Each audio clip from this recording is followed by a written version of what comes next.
You are watching Tech Confessions, created by Amy Lewis and brought to you by VMware.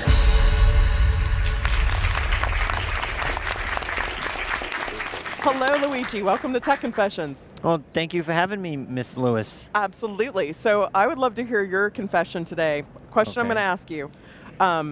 What was your software-defined moment? When did you start thinking, wow, I can't believe you can do that with software? So this is going to sound very weird since I've been in this space for a few years. It was actually just about an hour ago.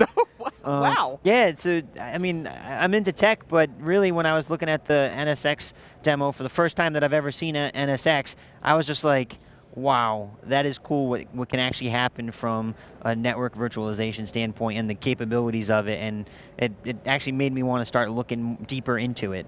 Very cool. So what were some of the things that struck you that were surprising? One of the things I liked is how easy you were able to segment out the traffic.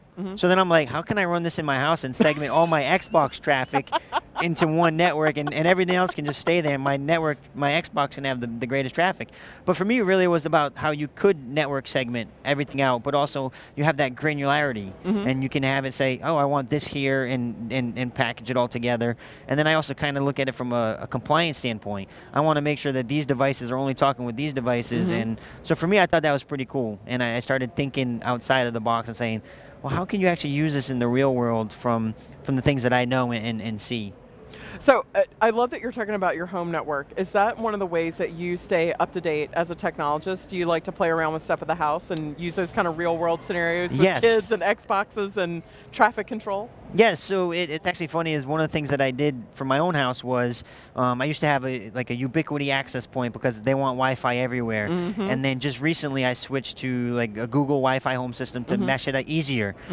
So I like to tinker. I'm always bringing stuff in. In my basement I have a little mini data center. I have a storage array. I have a backup device. I have multiple servers, and I keep them in the basement because I need to keep my wife happy, and she can't hear it. I also don't keep it powered on all the time because she'll kill me with the electric bill. But that's where I start to tinker. I start to tinker at home and expand on that. But then also I say, well, what can I write about, and how can I relate to what people are talking about? Because I do talk to a lot of people, and I like to not only understand what they're saying, I like to actually physically get it, and then I really understand. I could talk to you about NSX and SDN and stuff, but until I actually saw it and maybe could get to play with it, it'd be like, oh, now I truly get it. And then we can actually have deeper conversations, and I have a better understanding, and that makes me a better community person because I can understand. And then I come up with the stupid questions and like, wait, can you do this? And they're like, yes, that's just actively in there. And so to me, it's like my little my naivety or whatever you want to call it is, I guess, what drives me is I'm okay asking the simple questions. I think that's so important. I think so often people think they're the only one with a question and they're too embarrassed to ask it. So I love that. It's a great contribution. And I'm also smiling. I was on a panel recently at Interop, and somebody said one of their kind of challenges as a technologist is so much of what we talk about is big scale, and they were an individual in a small shop, which probably more than not are, right? A few folks have really massive environments.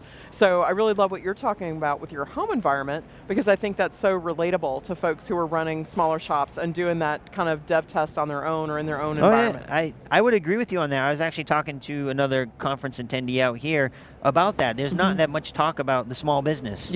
Right? I'm a small business. I'm a person of one. I'm fortunate that I understand cloud technology where I have stuff up in the cloud, but I'm also fortunate where I have equipment at home.